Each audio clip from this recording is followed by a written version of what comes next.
On this episode of ReLiterated, we prepare to embark on a sci-fi journey to worlds unknown, facilitated by three cosmic vagrants. Meg Murray is a girl who feels like a disappointing, unremarkable misfit, especially in comparison to her accomplished father, brilliant and gorgeous mother, and freakishly genius 5-year-old brother. But isn't it more normal than we realize to feel like a weirdo? Who eats liverwurst and cream cheese sandwiches anyway? And why do we complain about supposedly unimportant filler in books, but spend so much time in our podcast fixated on the food our characters eat? All this and more as we discuss A Wrinkle in Time on ReLiterated, the podcast that knows exactly how to use a Tesseract.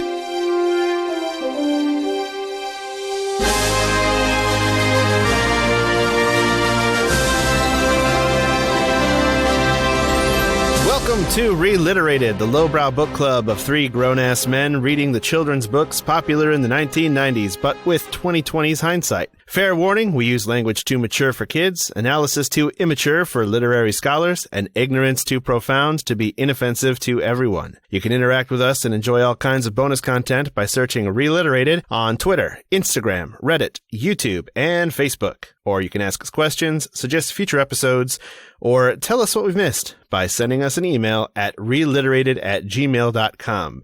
We would absolutely love the chance to read it on the show. My name's Andy, and with me, as always, are my co-hosts... Harold. And Josh. Welcome, guys. Chapter 3. Let's go. Yes. I'm excited for Chapter 3. I really enjoy sci-fi, so this is going to be a chapter I will really enjoy. Yeah, I'm a big fan of sci-fi in general, too. I mean, I would say that I would encompass superheroes, obviously, like space stuff, time travel, all that stuff kind of falls into sci-fi. Indeed. We have a bunch of interesting sci-fi books picked out for this chapter, and we're going to be reading them and discussing them as we do. And yeah, it's going to be a good time. And we're going to have no sensitive topics whatsoever, right? Nope, there shouldn't be any wrinkles. Oh, so you're ageist now, are you? Yeah, yes, that's what it is. I was actually referring to the first book that we're going to be starting with here, called A Wrinkle in Time. Yep, A Wrinkle in Time, written by Madeleine L'Engle and published in 1962. Did anybody do any research on the author at all? I did a little bit of research on the author, mostly from like the afterword of the audiobook, and looked up a little bit of the wiki. Yeah, I got I figured I had some stuff from the afterword of the audiobook. I was actually one of the first afterwords I've listened to, or audiobooks, I should say. I've listened to, and it was her granddaughter that did the afterword, and she actually talks about how Madeleine L'Engle grew up. Was it like in the 1920s she was born? Something like that. I can do a quick check on that. Born 1918. But yeah, I grew up in the 20s. Her father fought in World War I. Got some significant lung damage from all the gas flying around in that war, and so the whole family moved to the French Alps for a time because the air was thought to be beneficial to folks with lung damage. Kind of like people with tuberculosis moving to Arizona for the dry air. From what I read, it seemed like she had quite almost an affluent life. She went to a lot of boarding schools, and their family moved around a lot. And it seemed like she was being brought up in a certain way, like to be part of the richer society, rather than the everyday go to school. Things like that, like our other authors seem to have not normal childhood, but it seems like she came from, like, they had money, so they were able to do all these things. Well, and money went further back then too. I mean, they had to have had money because obviously, you know, there was the crash, the stock market crash, and the depression and everything that she lived through, but I think that travel was seems a little bit easier back then. Because, I mean, even when we listened about any of these authors that are older like this, it seems like they have pretty traveled lives. They've gone around the world and seen things that we could only dream to see. Now, she was pretty much a writer for pretty much all her life. She wrote her first story at age 5, began keeping a journal at age 8, and grew up kind of a bookish, reserved kind of a young woman, and just writing like all the time. Always knew that she wanted to be a writer. That's pretty cool to know what you want to do early and not have to battle with it throughout your life. Be, almost 40 and going to school to do something that people usually do when they're 20. What is it with teachers in the 50s? Apparently, if you were quiet and kind of kept to yourself or were shy, you were always branded as stupid. No. Yeah. Yeah, they were communists. I mean, they were communists in the 50s. Yeah, we won't get into that discussion. Right. But what are you saying, Josh? What, that I'm a leftist? Yeah, I'm a leftist. Who do you work for? Are you a card-carrying member of the Communist Party? I work for a social services company. It's wonderful. I mean, I'm not a registered member, but I believe in a lot of the things that they also believe in, so I'm okay with that. No system is perfect, but... No system is perfect. You just wait till Senator McCarthy gets a hold of you. Yeah. Madeleine L'Engle, when she wrote this book, she had some trouble getting it out there, and it was mainly because the publishers were afraid that kids wouldn't be able to read this book, or they would have trouble with this book because it was just so far beyond a child's understanding. Mm-hmm. It was very hard to classify. Yes.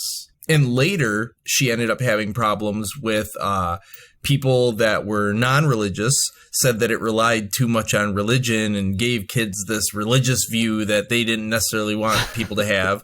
And people that were religious said that it was against religion, and the things that they did in the book were sacrilegious and heresy, So as with anything, it seems like the two opposing sides have the same problem, but don't know how to talk to each other.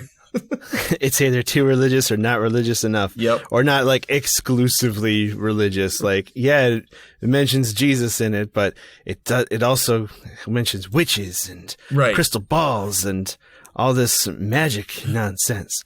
Yeah. I love her quote that she gave to the New York Times. She said, "It seems people are willing to damn the book without reading it. Nonsense about witchcraft and fantasy. First I felt horror, then anger. And finally I said, the hell with it. It's great publicity, really." Right.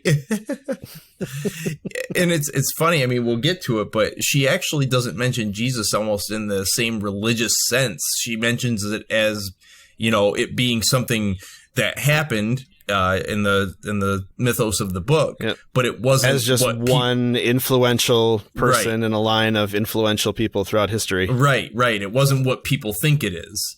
And her faith, it seemed, was a little bit different than a lot of other faiths, because from what I read, her beliefs were that this loving God that supposedly exists, she didn't think that this God would damn everybody, like especially someone that has never heard of them. So she just believed that everybody had a chance to be quote unquote saved, just because this creator would not doom his creations to something like hell. Right, for the reasons that are often stated, like, oh, you don't believe in it? And she was a very liberal Christian. Yes, yep.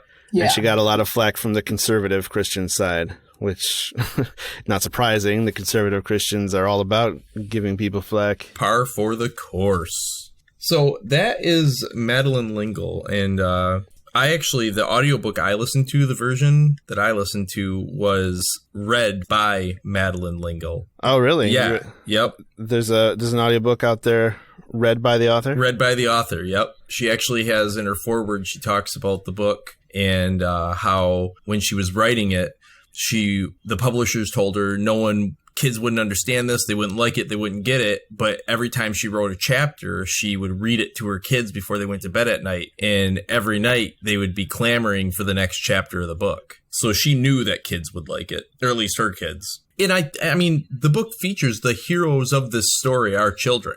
Mm-hmm. So, I mean, kids spend their lives at the behest of adults. They have to listen. They have to do what they're told. They have to follow these rules without fully understanding them because they're just like, these are the rules.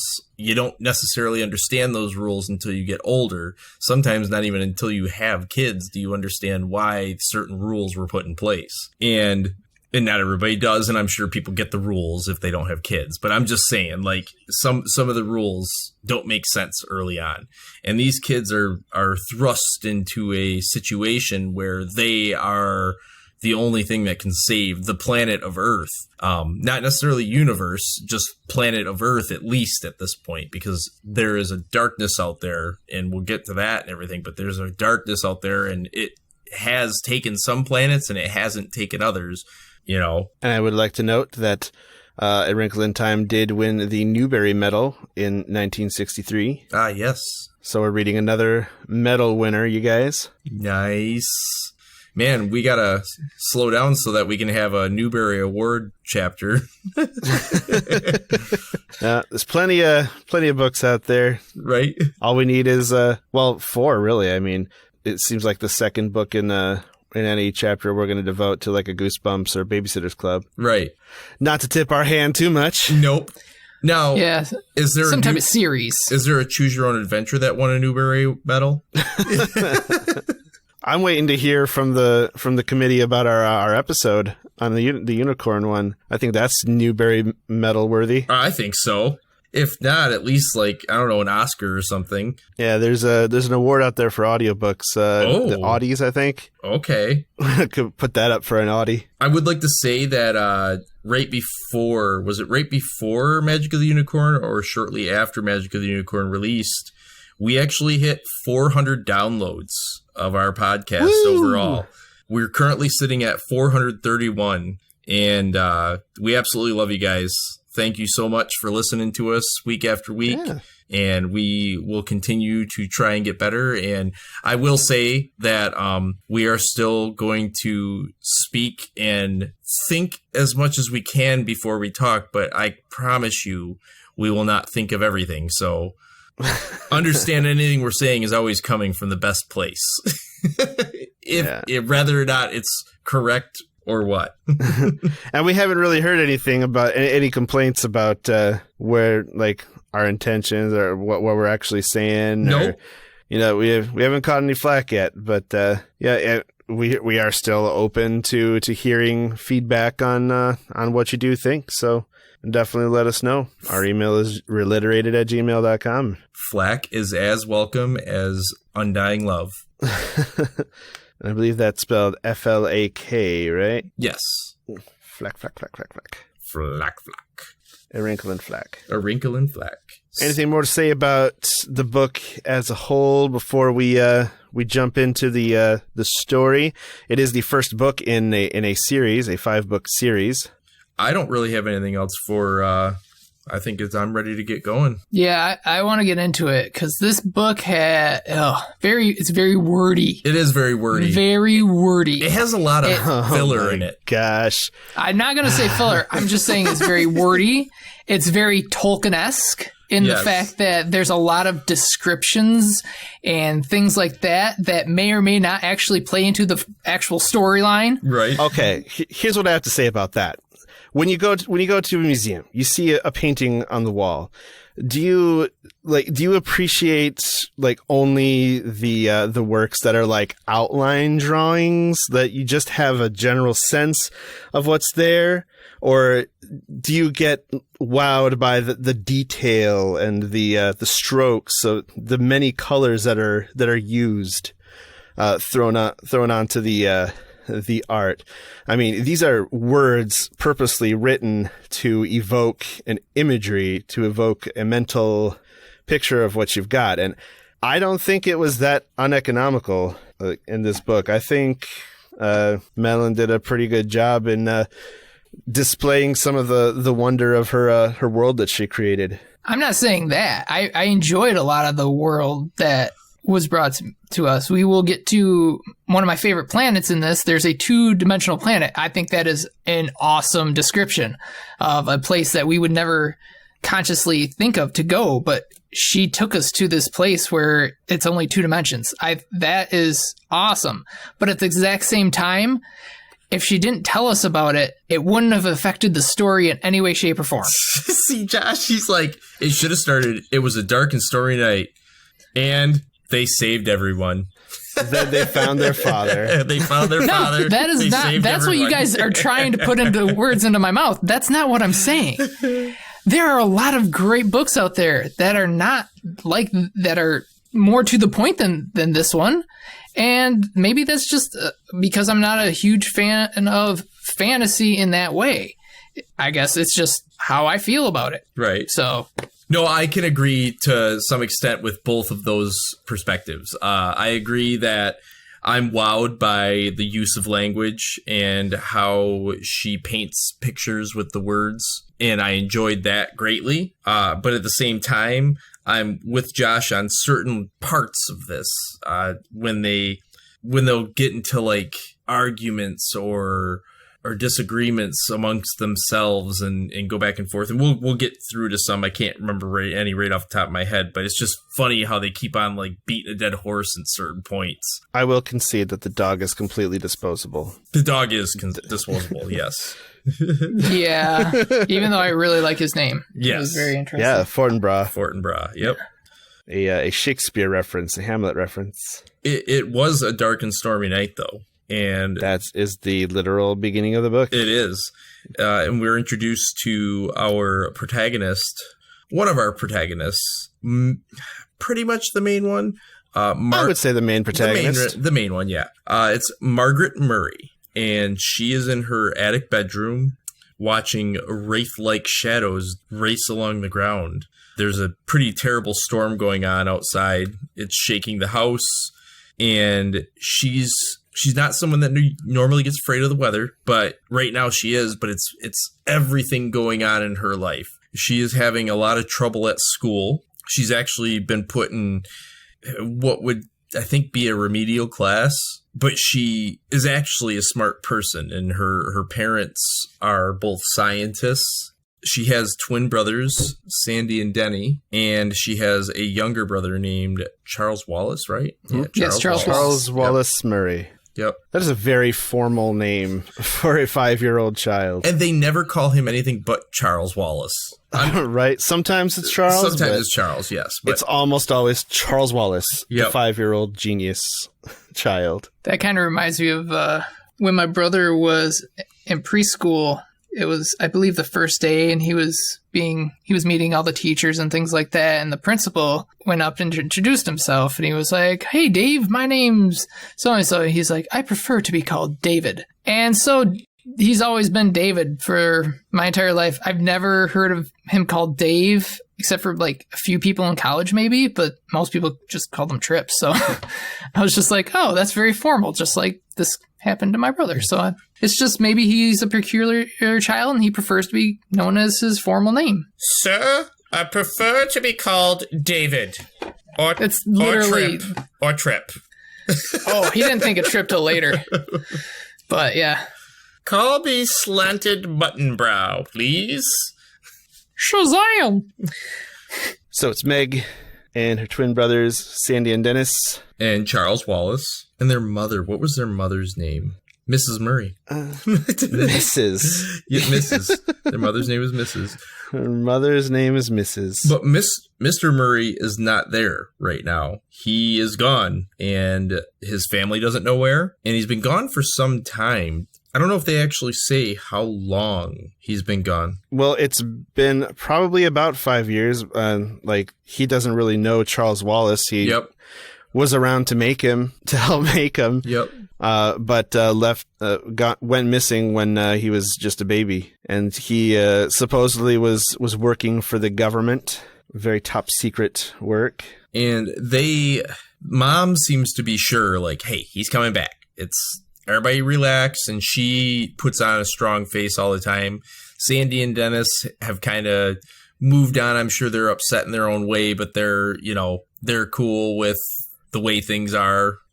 Charles Wallace seems to... He doesn't really act sure that his dad is coming back, but he acts sure that something is okay, that it's okay, that things are okay.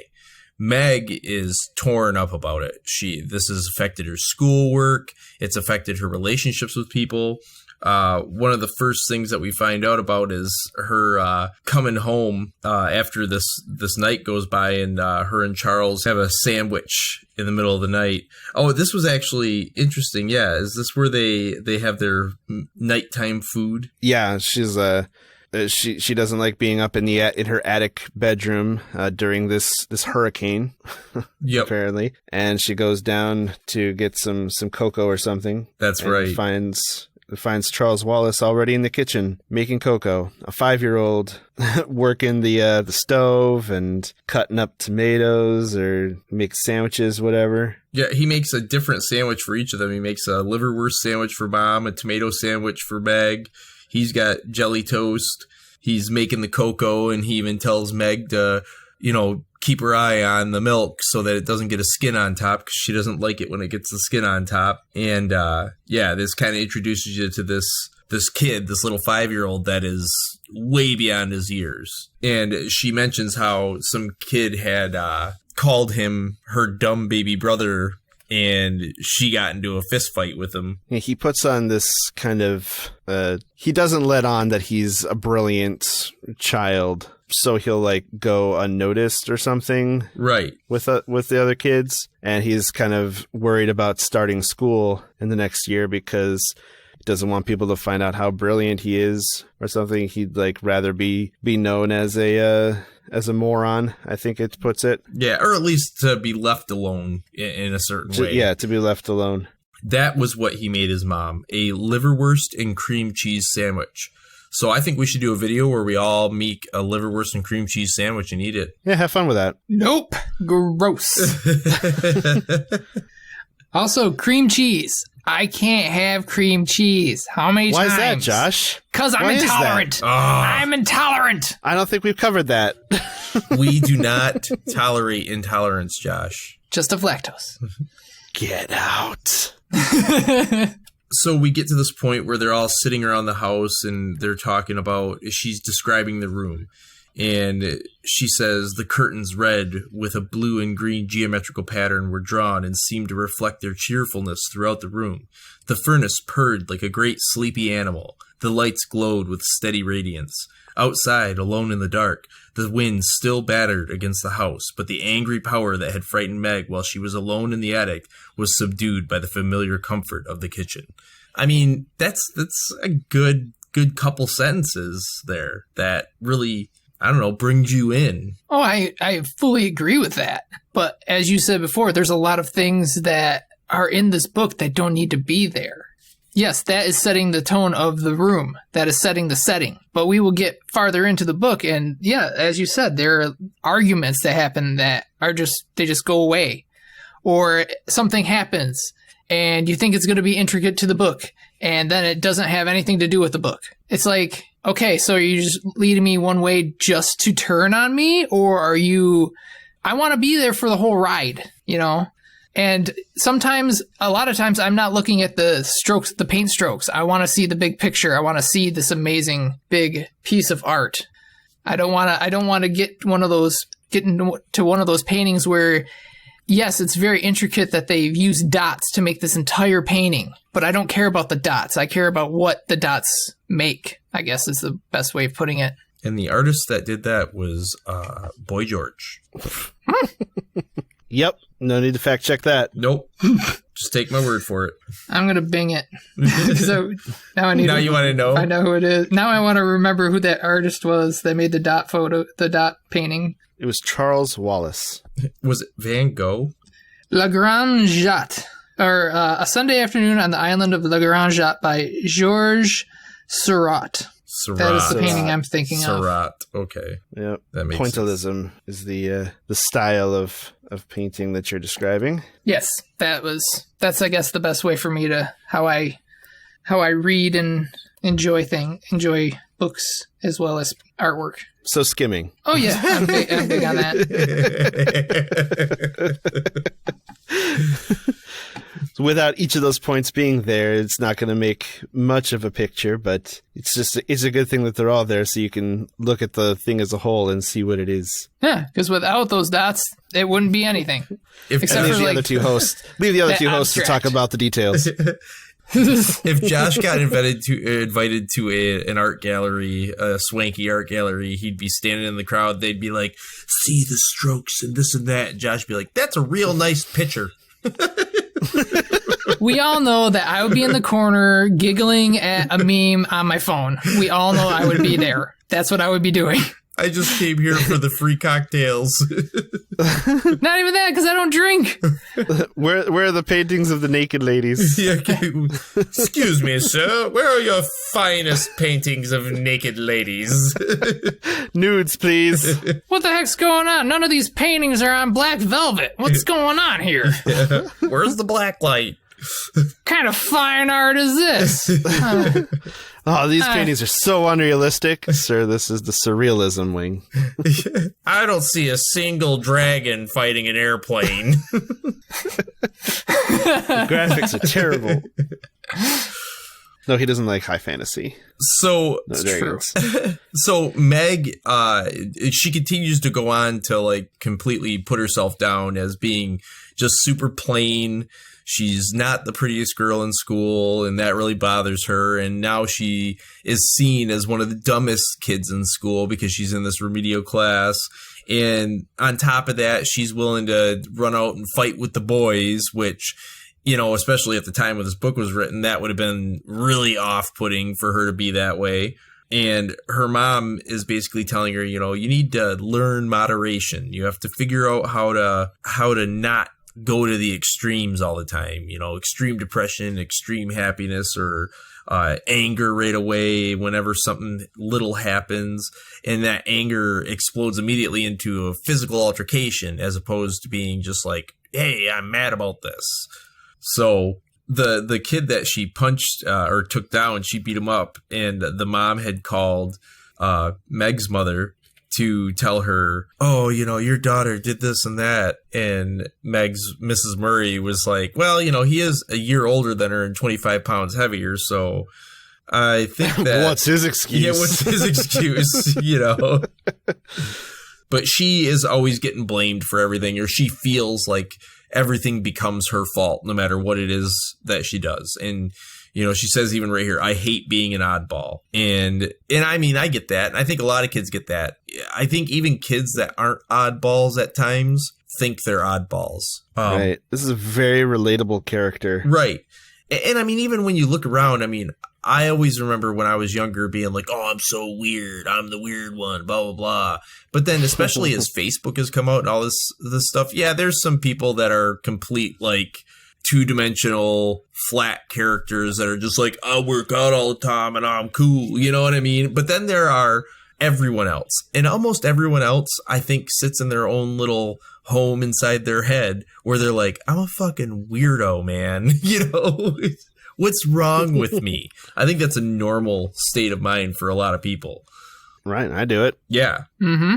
And so, yeah, she's really relatable in that. And I mean, she even puts herself down. She's saying like, oh, I wish I were pretty like you, Mom. I'm so repulsive. And Charles Wallace is like, yeah, but Mom's beautiful. Come on. Like, then she says, oh, Mother's not a bit pretty. She's beautiful, Charles Wallace announced, slicing liverwurst. Therefore, I bet she was awful at your age. So, you know, he's saying, you know, yeah, Mom's pretty now, but when she was your age, she was probably ugly. You know, the old ugly duckling adage.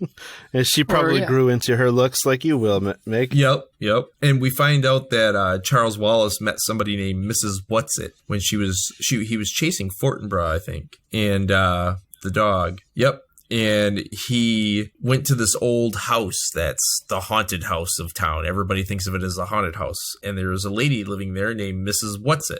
And he said, you know, he's like, that's her name. And she lives there with Mrs. Who and what was the other one? Mrs. Witch. Mrs. Witch. Yep. And Witch as in WHICH. Right. Who just so happens to, it turns out, wear like a black conical hat and have a huge hook nose and Right. She does do also magic. look like Yeah, a witch. she's- Yeah. She's a witch. Yeah. They all do magic, but yeah. But it's not even like magic necessarily. It's, I think of it as like how they describe magic in the MCU. It's not actually magic. It's power of the universe in certain ways. Right. Cosmic powers. Yeah, cosmic power. Yeah. We'll get into the Mrs. W's. Yep. In just a bit. And by the way, their mom's name is Dr. Catherine Murray. Catherine. Okay. Catherine or Kate Murray. And since we know her name, we will from here on out refer to as Mrs. Yep. This house that they live in must be fucking cool, man. It's clearly a big house, and even Mom has a laboratory that is attached to the house. I imagine it's one of the rooms of the house, but how cool would that be to have? I wish I had a laboratory. I'd make all kinds of cool experiments. It's an old house, and the lab was built into an old, I want to say, not a barn, but I'm trying to find it. The old stone dairy. Okay. Right off the kitchen. So they built a laboratory into an old stone dairy, addition to this old house that has stood for a long, long time. Almost 200 years. I used to live in a house where there was a garage and then there were a couple other little buildings off of it. I imagine that it was a farm at one time. But, one of the buildings that I was able to get into was my little laboratory where I would science. I don't really know that I was doing anything important. It was usually just mixing different stuff together and seeing if it burned. But because I was not always being watched. And no one ever got hurt. The lesson is no one gets hurt. The laboratory of the unsupervised. Yep. So the dog starts growling at something that's outside of the lab. But what could it be? I am not positive. I mean that. I'm not positive. I'm O negative. Yeah. So this is where Mom and Meg meet Mrs. Whatsit. And she comes in looking like you expect, wearing all kinds of crazy clothes.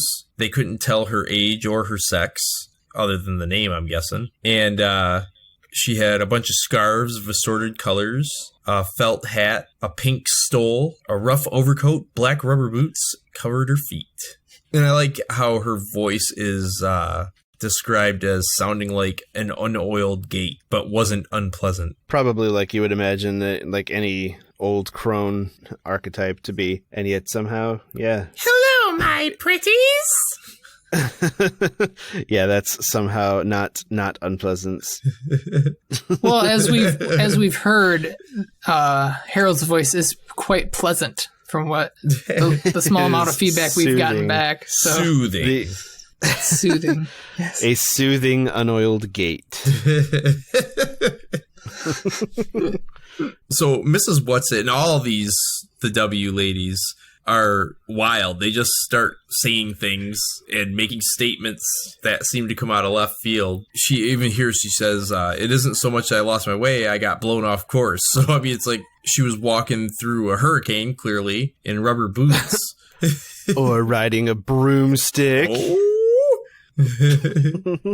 But she decided to stop here for a bit, and she wants to get her boots off because they're full of water. Well, I liked how she found the place. She found it by smell. Oh, yep. She smelled Charles Wallace, wasn't it? Yes. And then at this point, she untied a blue and green paisley scarf, a red and yellow flowered print, a gold Liberty print, a red and black bandana. So she's bundled up. Yeah. For some reason. Other than, I mean, it is a hurricane, so. She asks for some Russian caviar. They offer her a sandwich. She says, oh, I'm passionately fond of Russian caviar. And Charles gets upset with this because that's for Mother's birthday. They've been saving it. And he offers her a tuna fish salad instead. And she takes it. She's like, okay. But, like, they're they're all just like jumping up. This is a weird part to me because it isn't just Charles Wallace that's ready to jump up and make her a sandwich. Meg's like, I'll make the sandwich. I got you. You're stopping by in the middle of the night during a hurricane. We're all eating these weird sandwiches. None of us eating the same thing, by the way. And totally make you a tuna fish sandwich. Well, she is a kindly old lady lost in the storm. Gotta be hospitable. Well, Meg does actually think at this moment. She's like, this woman keep barging in the middle of the night and Mother isn't thinking this as peculiar at all. And she's I bet she is the tramp. Yeah, they were talking about this tramp wandering around and stealing laundry from people. Yep. This lady stole my antique sheets. And she is the one who stole the sheets. Yeah, we do find out. Yep. Yeah, they were stealing the sheets. Yep, they stole the sheets. Yeah. They needed them. They needed them for clothing. No, they didn't need them for clothing. They were going to dress them. They were going to use them as ghosts. Right. They were going to pretend to be ghosts to scare people away from the haunted house. But then they left the house, so they didn't need the sheets. Yep. So why were the sheets in the story? Yeah. Hey, I want to say here, again, they're making these quick sandwiches in the middle of the night, and Meg's over here cutting up celery to mix it in with the tuna. That's good. I don't know if you ever had celery mixed in with tuna. It's really good. It gives it a crunch, anyways. But wow, man, you guys are going all out on these sandwiches in the middle of the night. I've never woke up in the middle of the night and been like, I'm going to make myself a gourmet sandwich. I would say, it's not gourmet like go to a restaurant but if you're chopping up celery to put in your tuna fish to make a sandwich out of it, you're going the gourmet route at that point. And she brought out some sweet pickles too, which are gross. I don't know. Ugh. That's liver and sweet or bread and butter pickles. Disgusting. I even like beets, but I will not eat sweet pickles. Now, Meg doesn't trust her, but she's going on this, and Mrs. Whatsit says to Charles, tell her my intentions are good, and Charles says the road to hell is paved with good intentions. And this is one of those things where, Mrs. Whatsit's like, ooh, this kid, he's something special. Now, to eat, I gotta get these boots off. Who's gonna help? And it's funny because she wanted the boots off, but it wasn't because her feet were wet. It was because there was water inside the boots. She actually didn't mind the wet feet so much because she doesn't take her socks off to dry them or anything. But yeah, apparently when they did trying to get these boots off, it was quite comical because she ended up on the floor. She ended up on the floor. Mrs. Murray was helping to pull them off and everything. I like this. If you have some liniment, I'll put it on my dignity. Because she was hurt, but it's just her pride. Yep. Even when she fell, though, that was when she was like, okay, pull off the boot while I'm laying here on the ground. Yep. While I'm already down. But she does decide after, eating food and having somebody pull her shoes off for her that it's time to go home. She just wanted the boot dumped out. Now she's good to go. And after all of this fanciful stuff of fun little business that has nothing to do with the story, can be totally cut out, she just casually drops something about a tesseract. Yep. Which stone is that again? The tesseract was the space stone. Yeah, the space stone. So it wound up being the space stone, yep. Yeah. Which actually fits with this because that's what the tesseract does in this book as well. I wonder if that's related. It very well could be. It could be that somebody read this book, Yeah, the tesseract from the MCU related to the whole space travel, traveling through time and space kind of thing. And that's chapter 1, guys. Yeah. Yeah. Chapter 1. Chapter 1. Let's go. All right. Now time to burn through the rest of the book real quick. So basically from here, they end up asking about this tesseract. Mom is telling him it's just something that your dad and I were talking about. We were working on. It's not a big deal. It wasn't going to work. And they're still on it. They're like, it's got to be something. Yeah, this is a big deal to Mrs. Murray because this is the stuff that she and her husband had been working on This is their focus of their work, and this is probably what this is the kind of thing that got Mr. Murray disappeared from their lives. Yep, absolutely. When Meg is at school that next day, her principal, after she gets in trouble in class, her principal basically says, your dad's not coming back.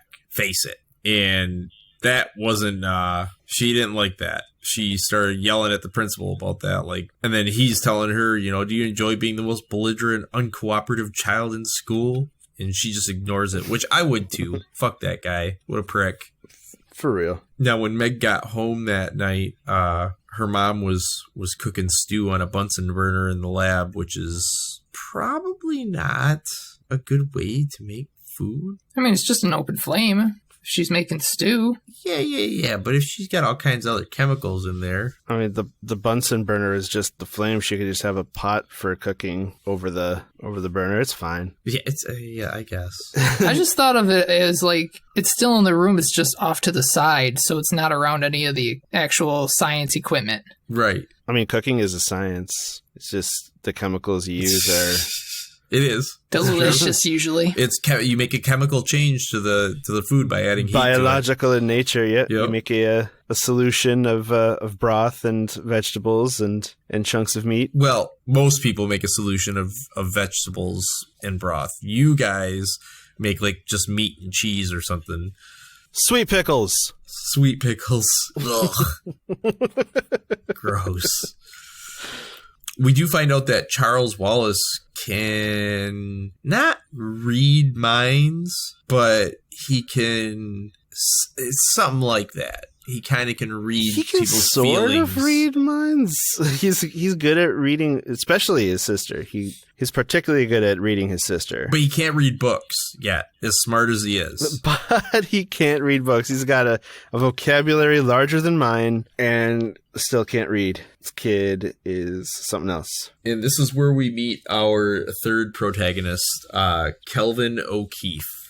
He is an older boy from the school. He's a little bit older than Meg. He's super popular. He plays sports. He's a sportser. He does do the sport thing. Yep. But it's just because he's tall. Yes. I mean, that's all it takes to be good at basketball. It's just being tall. Right. Well, he says just because he's tall, too. Yep. I mean, it has to be because he has orange hair. So... Yeah, he's a ginger. Right. Orange, like a basketball player. Isn't Meg a ginger too? No, she's got brown hair. But they all have blue eyes. Everybody in this book has blue eyes, as if it's the most common color of eye. I say that. I'm surrounded by people with blue eyes. Everyone, I was going to say. Yeah. In your family? My family. Everybody else has blue eyes. Well, yeah, everybody, my kids and Shiloh's whole side of the family all have blue eyes. Kind of a dick right off the bat. Yeah, he is. Aren't you the one supposed to be a moron? It's seriously, dude? Right? You can't even read, you little prick.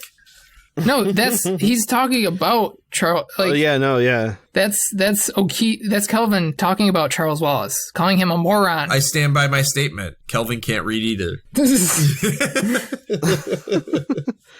Now, Calvin just says, I was told you couldn't talk. To which Charles Wallace replies, thinking I'm a moron gives people something to feel smug about. Why should I disillusion them? He doesn't want to disappoint people by revealing that he's actually smarter than them. Right. Which is, I guess, a kindness. I don't want to show up the kids in school. Right. Make them feel like dummies. I'll just wait until I'm older, and then I will control their entire lives by being the smartest of them all.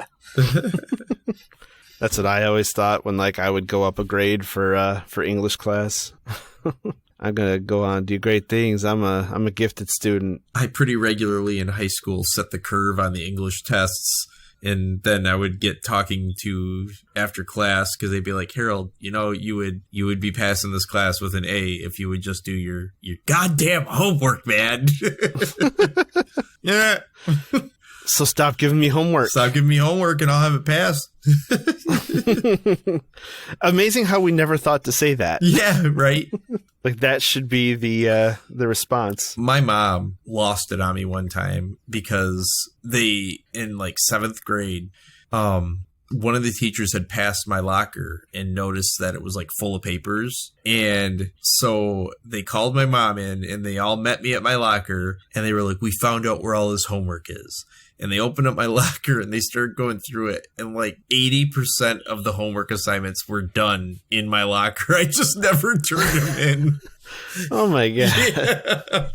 You didn't want to give them the satisfaction. I forgot about them, most likely. I was too busy worrying about hoping people would like me. I forgot about it. So yeah, I passed 7th grade because they gave me late credit on a ton of assignments that they found in my locker. Wow. Yeah. You didn't want people to dislike you for being smart? No, I don't know. I would do the homework, an A's. Do the homework, put it in my locker, and forget about it. And then when I'd go to class, just forget about it. Right. Well, and I do know that I would like go to class and be time to turn in the assignment, and I wouldn't turn it in, and then I would be embarrassed about not turning it in, so I wouldn't like go grab it or bring it in and turn it in late, and I would just let it go. I just let it go. So yeah, that was how I passed 7th grade. It's a pile of finished homework in my locker. Very interesting. So Calvin and Charles are talking, and Calvin says, did anybody like tell you to come down here? Why are you guys here? And he's like, sometimes I get feelings about things. You might call it compulsion. Do you know what compulsion means? And then, of course, Charles Wallace, constraint, obligation, because one is compelled. Not a very good definition, but it's the concise Oxford. How do you know that if you can't read? Right. Because he knows things. He's Charles Wallace, bro. Is he the one? He is. Is he Neo? He is the one. I think we should read on in the series to see just what Charles Wallace is, because there's something to him. Yeah, there is something to him. And I almost, do they even follow him? I don't remember when they talked in the afterword. They mainly talk about Meg and Kelvin. Mm-hmm. Well, I would imagine that Charles Wallace goes on or he's part of the continuing story. The WCU. The WCU, the Wrinkle Cinematic Universe. Yep. I don't think there's going to be one of those guys. The movie didn't do very good. No, it had Oprah. It even had Oprah. Oprah. We'll have to watch that and talk about it in the chapter recap. Yeah, I actually want to watch that because I'd like to see how they translate it to film. Yeah, I want to watch it too. Yeah, let's all watch it. Well, Calvin's no ordinary kid either, really. I mean, he gets compulsions. He gets led. He's fairly smart. Yeah, he's fairly smart as well. He's not smart on the level of Meg or Charles Wallace, but he's definitely intelligent. And he's got a certain courage to him as well. And he's dreamy and just want to hold his hand and be comforted. Yeah, for sure. That's how I felt. I was like, I wish I could hold his hand. I don't know why, but Charles Wallace and food, something has to do with it. Because he's like, hey, you need to come back to our house and have dinner. Just out of nowhere. Well, I mean, most people do eat every day, 3 times a day. Yeah, but why is he inviting this kid who he literally just met over for dinner? Because he wants to become better friends, so he invites him over for dinner. I mean, this is the late 50s, book published in the early 60s. People actually did shit like this. Right. There's no getting to know people over social media. No. I mean, I don't know anybody on social media, but... Oh, Jesus. Yes, you do. You're have so Facebook, cool. Josh. God damn it, man. I'm not cool. Oh, man, you're cool. I'm lame because I do not interact with people. See, I have Facebook, and I don't interact with people. I have it so that I can help spread our podcast, which is what you should be doing as well. You don't have to look at it just because you have it. Because you still exist on Facebook, because I can tag you. It's true. It's mainly for Messenger. But, so they go over and they're going to have dinner. Well, no, first they meet the other 2 ladies, the other 2 W's. Yeah, they get to the house where they're all staying. Oh, yeah. Yeah. But he was invited. They invite him over, but they're still going to that house. And one of them, who is this? Is it Mrs. Witch? Mrs. Who? Mrs. Who likes to say what she's going to say in another language first, French, German, and then she says what it is. Yeah, through a well-known quote by a philosopher or a work of literature. If it's a famous quote, she always delivers it in the language it was written in first. And then provides a English translation for all of us, which is wonderful. For all of us who don't speak French or Latin or German or whatever. Justite soror fides. Latin again, of course. Faith is the sister of justice. We did skip over a part I wanted to talk about a little bit, and that's when Kelvin and Charles Wallace are discussing how they're different than everyone else. Well, that's all filler. Yeah, that's what I'm going to do it right now. Go ahead. So Charles says she'll be delighted. They had invited him over, and Kelvin's like, well, what will your mom say? And Charles said, she'd be delighted. Mother's all right. She's not one of us, but she's all right. And then Kelvin asks, what about Meg? And then Charles says, Meg has it tough. She's not really one or the other. And then Meg's like, what do you mean one of us? What do you mean I'm not one thing or the other? And then they just switch the subject. Not now, Meg. Charles Wallace says, I'll tell you about it later. Yeah. That happens a lot to Meg. A lot of things are, oh, we'll tell you later. Her mom, oh, I'll tell you about the Tesseract later. Charles, oh, I'll tell you about yourself later. Don't worry about it. Hey, Don't Meg, worry about it. Don't you worry your pretty little head, Meg. It's like in The Room. Don't worry about it. Meg, you're a girl. Girls. That's what I was getting to. Yeah. Girls don't get important backstory. Even though you're the main character, we're not going to tell you about yourself. Nope. You got to figure it out. Well, and I mean, it kind of does play into, as this goes on, her having to figure out herself in order to accomplish. Yes. I mean, there is something important about, someone could tell you who you are. And I think that a lot of people fall into that. People go to psychics, people follow astrology, all these things that are going to tell you who you are. But are you those things, or do you try to fit into that box because you believe those things are true? So if they want Meg to discover herself in order to win at the end of the day, then it's important that they don't put her in a box by telling her who she is. That's very profound. Very true. Ah, very nice. Very profound. Fucking right, I like it was. that. God damn. Ooh, that was some insightful shit. You gotta cut that out. It's too smart. Too smart for these people. Let's edit it out. We're too immature for literary scholars. We gotta cut that out. Sound a bit too much like Just one of them literary scholars. Just cut it out and put out a sound of farting over top of it. Yep. I mean, we'll leave it in, but we'll drown it out with farts. Right. Yeah. My secondary focus in criminal justice is psychology, guys. So, with a minor in astrology. Astrology's cool because of the signs. Like, I'm a Scorpio. That's real cool, And like, if you want to fit into the box of that, that's such a Scorpio thing to say. Yeah. If you want to fit into the box of what it says, I'm like, oh yeah, that totally describes me. But they've done studies where they switched all the descriptions around. Okay. Like Taurus was given Aries description, and then they gave it to the Taurus, and they're like, that is totally me. Sounds like me. Oh my God. Yeah. You nailed it. Yep. So it really just kind of ends up being all of us have a lot of these tendencies. We don't even realize it. So they end up meeting Mrs. Witch after this as they're walking through the forest. Yeah. Oh, wait. That's the name of the chapter. First they meet up with, Chapter 3. Hour 8 in. Yeah. And we're at Chapter 3, guys. Chapter 3. Though I did like how Kelvin ended the chapter. Lead on, moron. Kelvin cried gaily.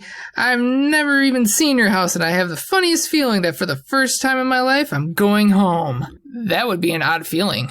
Yeah, it would be weird if, like, if I had a new friend and they're like, I feel like I'm going home, I'd be like, I don't know if we should bring this kid over because I don't want him to live at our house just because we were nice to him. And Mom, she seems to be cool with just about anything. Yeah. It'd be weird if someone just, came to your house and just stayed there for, weeks and then they become your roommate. Oh, she doesn't want them to tell Sandy and Dennis that she's cooking the stew in the lab because they get suspicious that chemicals might get into the meat. And they ask if there's enough food for Calvin, and Miss Murray's like, oh, of course there is. Absolutely.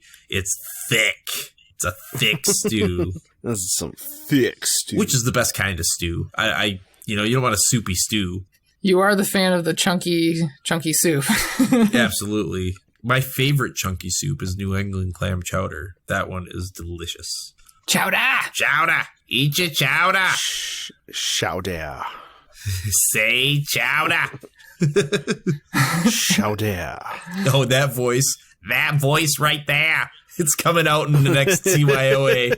It's a little preview. I'm going to give it to the most off character. We have to find that unicorn. Say chowder. Say chowder, unicorn. Chowder?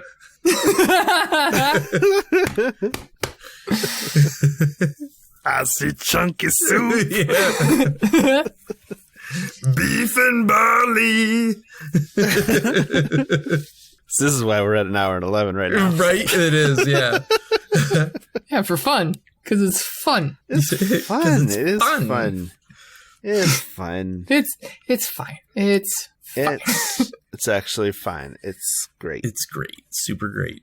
So, he asks if he can use the phone so he can call his mom. And he actually ends up telling Meg, like, I don't even know why I call my mom. Because she doesn't care that I'm not coming home. She wouldn't care one way or the other. And you end up learning that basically his house is just terrible. His parents don't care. He does have some siblings, correct? And he's one of 11. He's one of 11. Right. And I think he said he's the third oldest out of 11 kids. Yep. And his mom could give two shits if he shows up back at home or not. And, yeah. Like, she doesn't even take care of herself. She's got all her upper teeth missing, and his dad got her a plate to wear, but she won't wear it. Yep, she doesn't even put it in. Doesn't even comb her hair most days. But he's holding that up as kind of a contrast of beauty, like praising Mrs. Murray for being beautiful while his mother don't give a shit because she's raising 11 kids. Yep. And won't take care of herself. I mean, I would probably not be giving a shit if I had 11 kids too. I'd be like, jeez, man. Right. But it's not like, oh, my mom's so strong and dedicated and taking care of 11 kids. Wow, how'd she do it? It's like, nope. She's taking care of 11 kids and won't even put her teeth in. Doesn't brush her hair. Your mom's better. She's gorgeous. See, now we find out here that Meg actually is smart because Kelvin's having trouble with his math homework, and Mrs. Murray suggests that he have Meg help him. And he's like, yeah, I'm several grades above her, yada, yada. So he shows her the homework, and she gets the answer real quick. And it turns out that one of the reasons Meg is behind is because in the math class, they want her to do it their way, but she doesn't see why she should have to do it their way when she can get it her way. She can get the answer her way, no problem. Which I never understood that myself. It's a problem with standardization.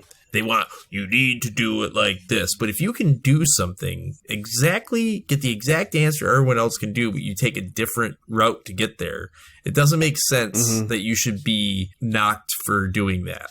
I get that they don't want you to cheat, but I mean, especially in the 50s, but even when we were in school, it wasn't like we had our smartphone there and we're asking it for the answer. So why the fuck do I need to show the work? Sons of bitches. You'll find it in my locker. That's where you'll find it. You'll find it in my locker. That's how I feel. I already did it. I just forgot to bring it in. Yep. And I'm too embarrassed to go get it.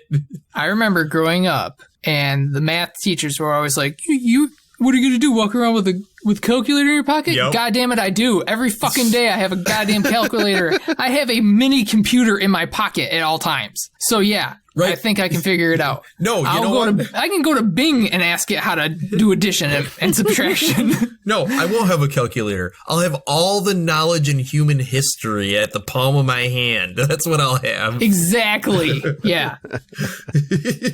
And you know what? We have that, and so many people either don't use it or use it incorrectly. I was going to say, what do I use it for?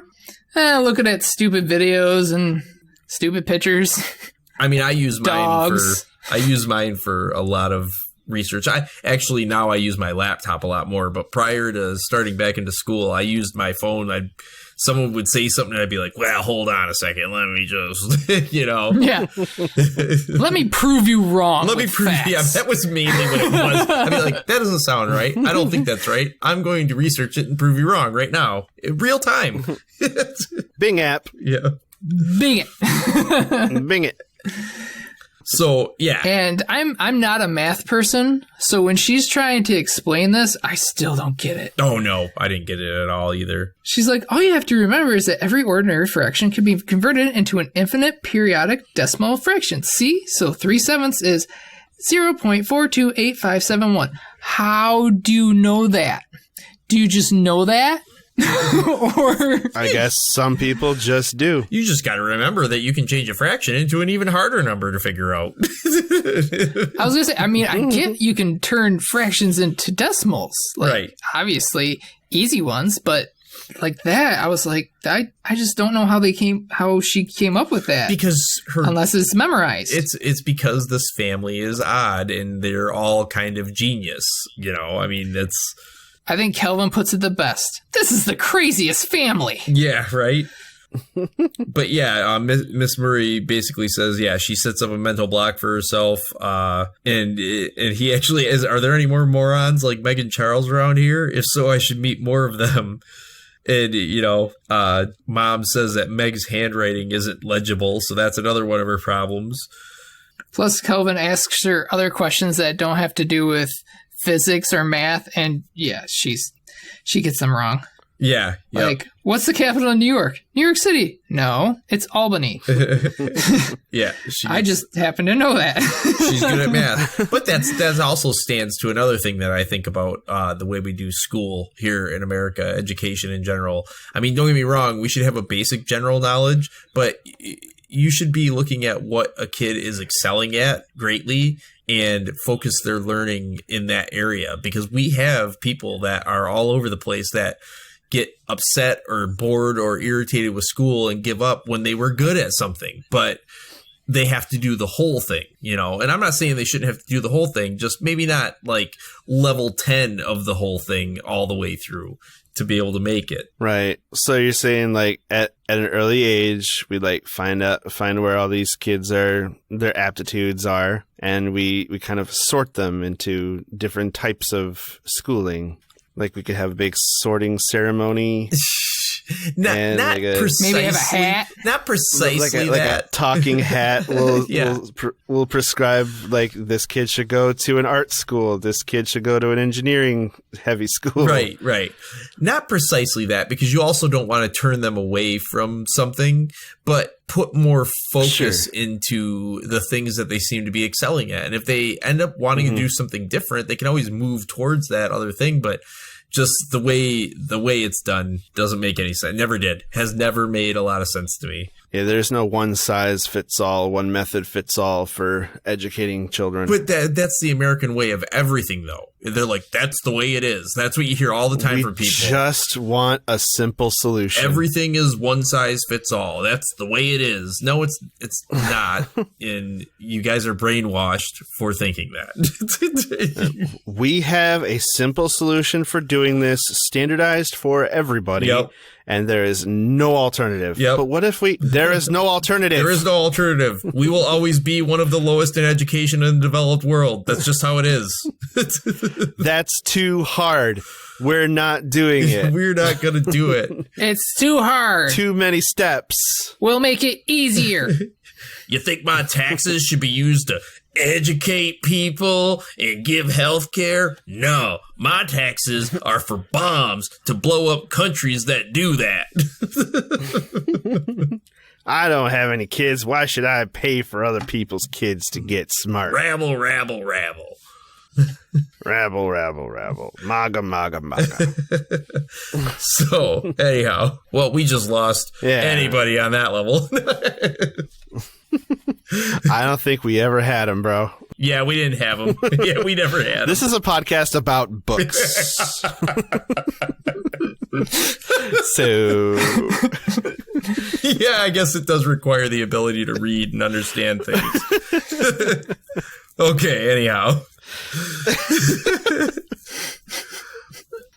So yeah, he asked her all these questions that have to do with other things. She doesn't know any of them.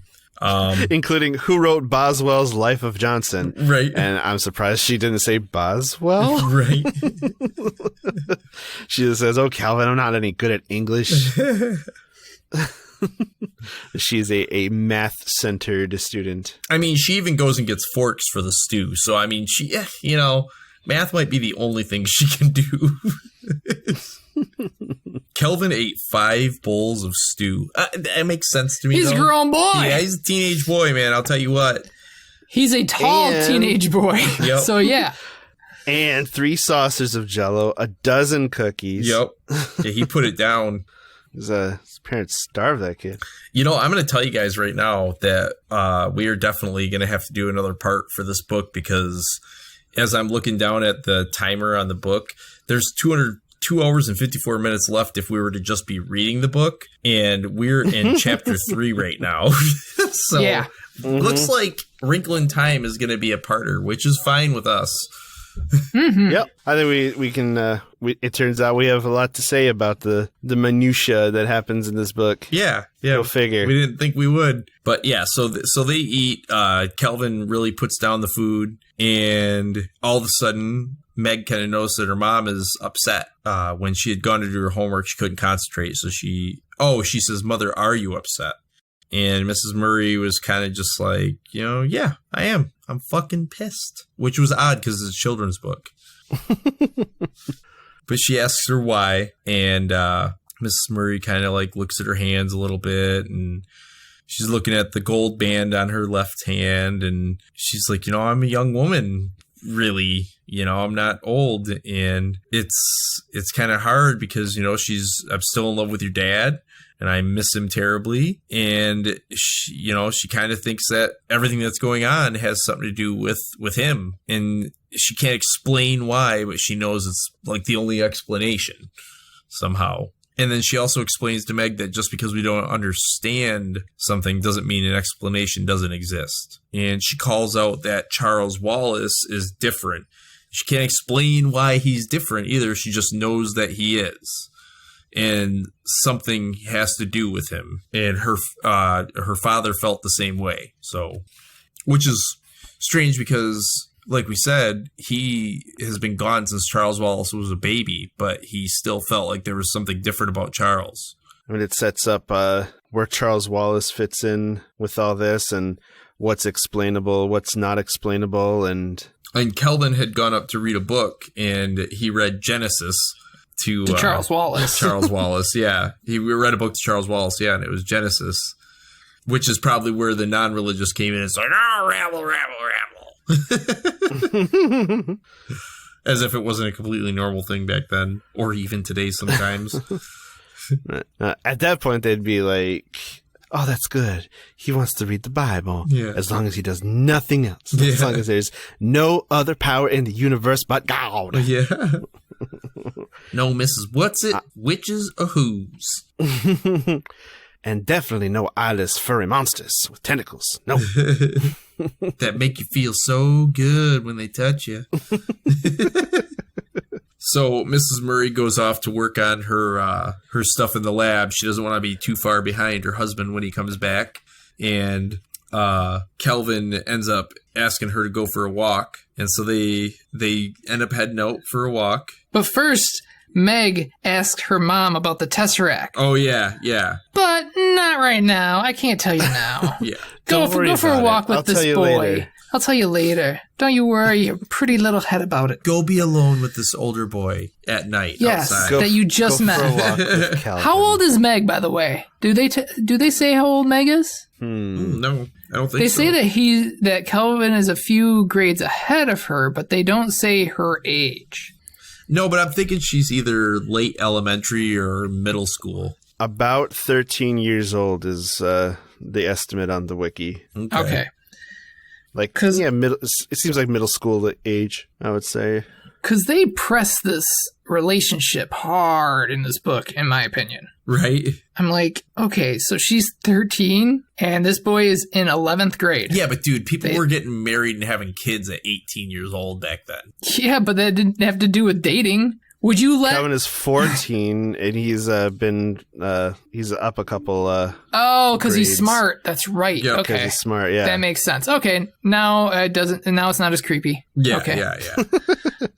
I didn't read that right. I'm sorry. Again. My apologies. Again, in the 1950s, if an 18-year-old was dating a 14-year-old, it would not have raised any red flags. Shit, they could get married. Yeah. Like they, and I'm guessing a lot of kids that young were getting married back then. Yeah. So, I mean, like, yes, we know now. We know better now. And we're like, whoa, don't do that.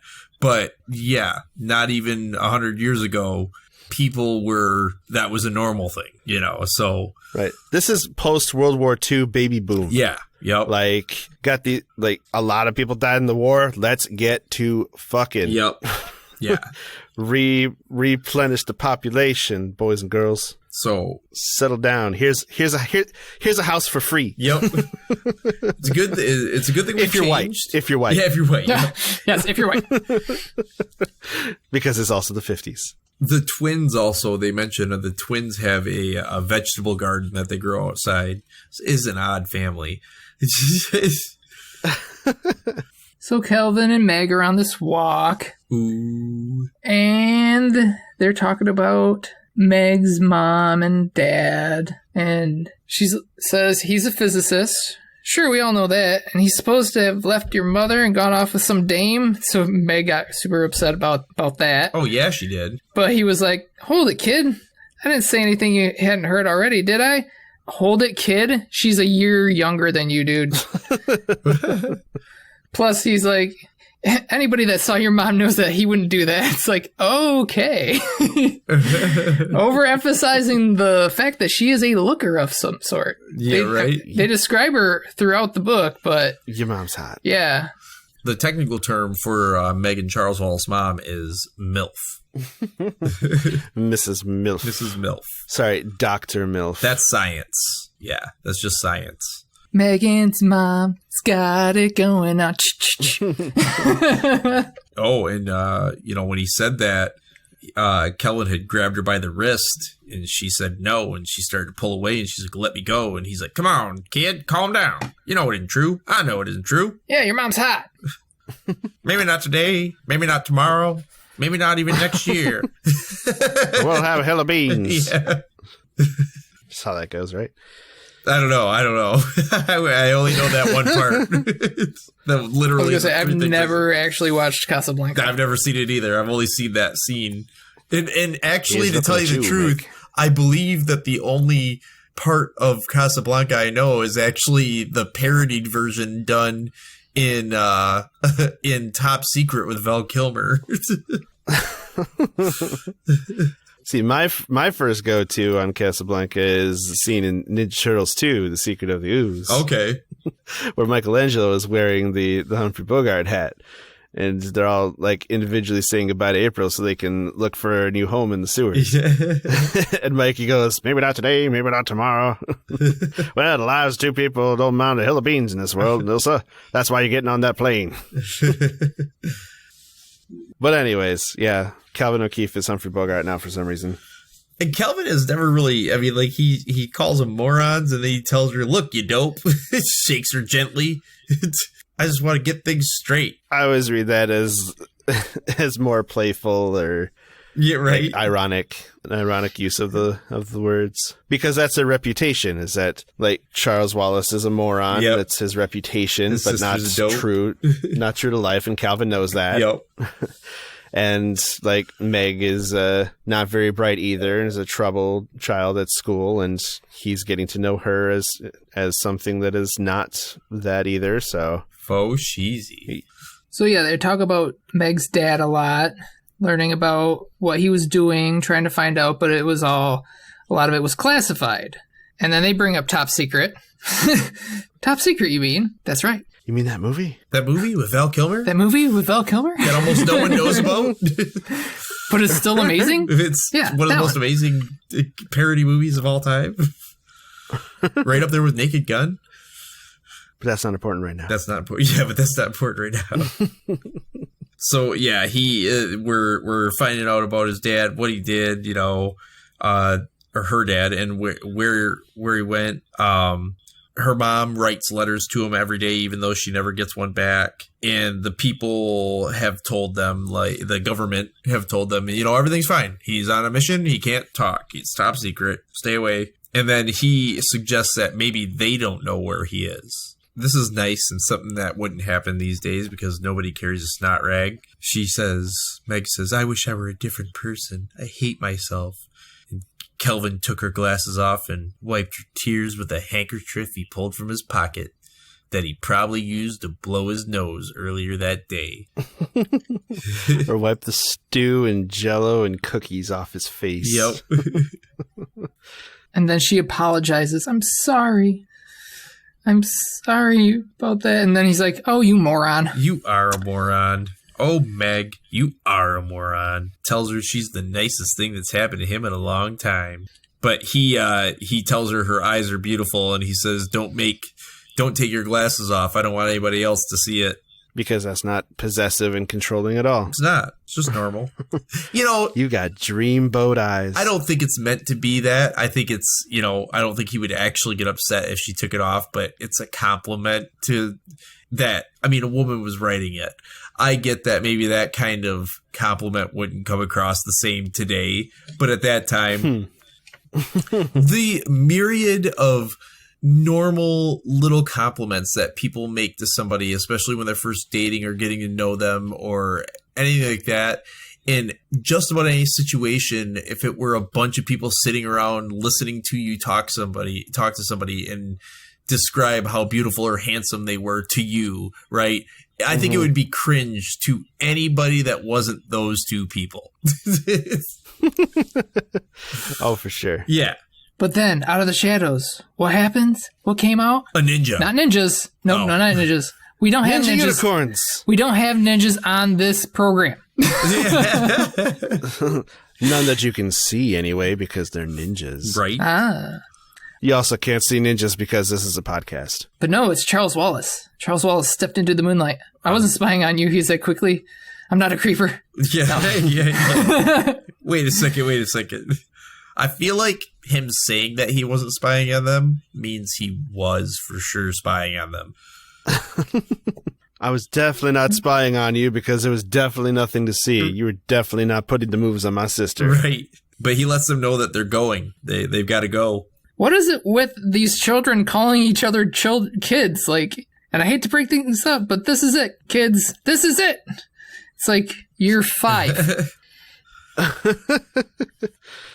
They are intent on going to find father. That is where they are going to be going. And Mrs. Well, they don't know that exactly. Well, but they think they got a good feeling. Yeah, they think that's what's going on. And Mrs. Who shows up. She's just standing there next to Charles. She kind of just popped in out of nowhere, which threw Meg off. And then Mrs. What's-It came scrambling over a wall like the tramp she is. And she says, and they say, Margaret, you gotta come with me. There's no time. We have to go back. Back through a wrinkle in time. And that's where we get the book. Right. Roll credits. I mean, basically. I do like the quote that is used in this one.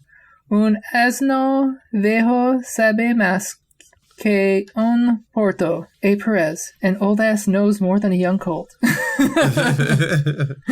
ass. And this is when we find out about the ages. Just because you're a paltry few billion years. Right. Yeah. Mrs. What's-It was meet starting. Mrs. Witch here. No, that's Mrs. Who. Mrs. Witch is later on. Right. Literally right after that. Yep. And then, okay. So I listened to the audiobook of this as well. Did she draw out the words like this? Like, yeah. All right, girls. This is no time for bickering. Yeah, I was like, I'm glad I have this on 0.14 because I would not be able to handle that. It is a little bit hard to understand. Yeah.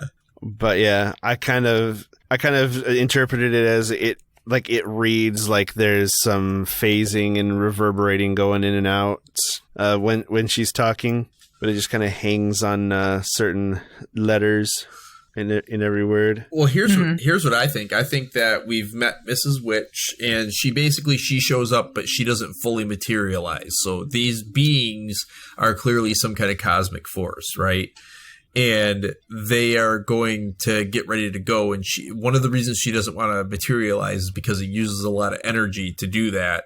And there's a lot that needs to get done. So they need to have as much of their power as they can right now. This is going to be the start of their journey. And I think this would be a perfect spot to say that the next episode will feature the beginning of the actual journey. Now that we've built the characters, the characters are there and what they've gone through. Mm-hmm.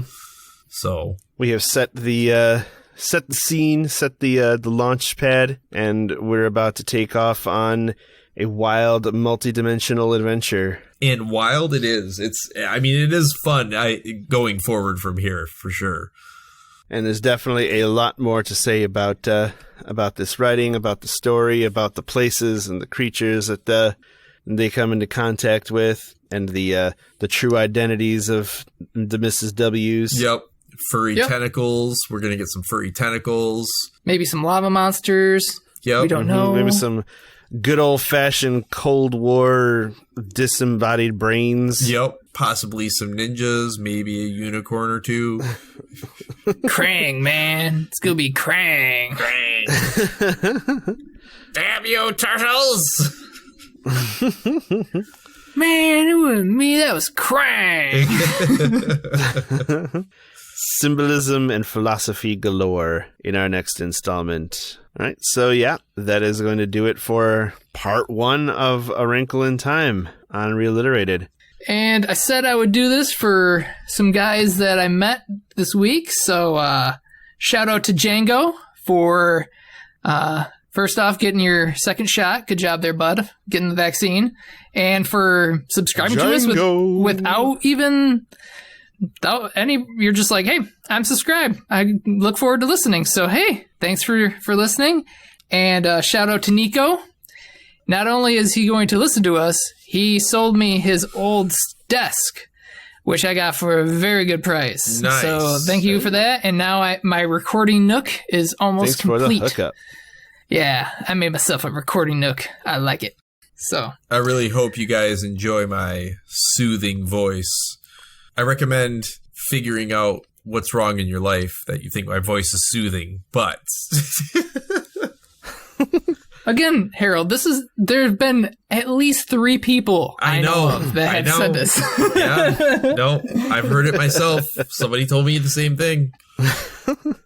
Looks like we got a piece of mail in the mailbox. Oh, really? Yep. Excellent. This one is from Eric, and that's the subject, from Eric. It says, "Dear, I got your email address from a reliable database, and after going through your profile, I decided to contact you. I am a professional agent, and my principal, a former top Libyan politician, has asked me to look for an investment manager that could take available investment funds as a loan on a 1-digit interest rate repayable in full after 10 years. Wow. Funds readily available are over $100 million. Your swift response is highly needed. Yours sincerely, Eric Tahar." Dude, we got to get back with this guy. Thanks for listening, Eric. Man, it surprises you to find out, like, Libyan, you said? I mean... Yep, a former top Libyan politician. Not just any Libyan politician. A former top? Yeah. Dude, our podcast is going places. It is going places. Yeah. Weren't the Libyans the guys in Back to the Future, though? Oh, no. But they were the good guys, right? But they want to give us... They were the good guys. Think? I mean, these guys want to give us $100 million, or at least there's $100 million for us to work with here. Do they need my bank account information? They just need a swift response. This is our swift response to you, Eric Tahar. Thank you for listening to the podcast. We'll take that $100 million now. Yes. just put it in an envelope and send it our way. Yep. You know how to reach us. Yeah, unmarked bills, if possible. Yeah. Non-sequential. Preferably unmarked, non-sequential bills. So if you have something you want to share with us or give to us, or just some plain old verbal pats on the back, you can reach us on any of our socials. We're on Twitter, Instagram, Reddit, YouTube, and Facebook, or just come to hang out, discuss the books and whatnot. Enjoy the crap we post on there. And we look forward to engaging with all of y'all. And if you happen to have $100 million, we'll actually mention you in the next episode, just like Eric Tahar. Oh yeah, you will get big props as our patrons. But anyways, like we said, that's going to do it for this episode. Next week we'll be back with part 2 of A Wrinkle in Time, where we may or may not get through the rest of the book. We'll have to see. But it should be a fun ride. I am excited to take it. Yeah, I'm excited to discuss some more topics and themes. Yeah, this was actually book. a lot more interesting than I thought it was going to be. When we started talking about it, we had more thoughts than I thought we would. Yeah, the story can be boiled down to like a few things happening, but that's when you don't look at the details closely. Right. You know? And it's all about the details. It is all about the details. I suppose that's the theme of this episode. Absolutely. Yeah, maybe the theme should be look at it, take it from a different perspective than you normally would. Right. I guess. Because now, like this week, since we have more time, I'm going to reread it again and look at it from a different perspective and see how I feel about it. Because again, when I first sat down today, I'm like, oh, this was a slog to get through, and it reminded me when I was trying to read Tolkien, and because I did not enjoy reading Tolkien, but nobody enjoys reading Tolkien. There are people that enjoy reading Tolkien. No, they only read Tolkien because everybody else is always going on and on about how good it is, and they want to fit in. That is what happened. One popular guy, like people who eat vegetables. Yep. Exactly. Yeah. Well, no, people eat vegetables for health. Hell? People who talk about enjoying eating vegetables. People that only eat vegetables, yes. Yes. Oh, you mean vegans? Yeah. Oh, yeah. Okay. People who see pictures of vegetables on social media and they go, yum. I mean, I do that, but I also do that for meats and candies. So yeah, again, people that only eat vegetables, yes, there's something wrong with them. And I never use the word yum. As long as they don't try to pester me about it, I'm okay with them doing whatever makes them happy. Just don't push your religion on me and I'm good, you know. Yeah. I'm just joking. I wish I could. I'm just joking. Push your religion on me all you want. I like to argue. No. About food. I wish I could make myself like just eat like, I don't know, healthier food all the time. But so many other foods are so good. And so many foods that are not good for you are so good. I mean, is it worth living to be like 95 years old or something if you never get to eat a steak? I don't know. I mean, right. I don't know. Yeah. There are plenty of people who get old who, only eat steak. Right. Well, I figure it from my genetics. My grandpa lived to be like 84 years old and he ate really good food all his life. So I'm just going to keep eating the good food. I'm assuming that my heart will tick longer than long enough. It'll tick plenty. I just decided I'm going to live forever. So yes, I think I'm going to live forever too. I recently thought of that myself. Like, why die? There's no point. Why die? That's boring. Yeah. Like I said, I want to upload my consciousness into the ether and be part of, the mainframe, but I don't think we're going to be that far for me to be able to do that. So no, it'll be dot matrix by the time they'll be like, well, think of it as like starting over again. On that note, we've been ending the episode for about 5 minutes now. Yeah, I think put this on after. It's fine. Minutes. Yeah, maybe a little bit. It's a good 20, you guys. We're at a good 20 of trying to end this show. So, Eric Tahar, thank you for listening to ReLiterated, brought to you by the Chocolate Milk Friends. If you enjoyed this show, please share it with your friends, your Libyan politicians that you know in your personal network. Give us subscriptions on Spotify, Apple Podcasts, Podcast Addict, Podbean, Google Podcasts, or any podcast app that pulls from any of these sources. And we'd appreciate your reviews and ratings on whatever platform you use because it helps us grow. And we will see you next time for A Wrinkle in Time Part 2. Until then, give a shit, read some lit. Have a great whatever time of the day it is for you. Thanks, everybody.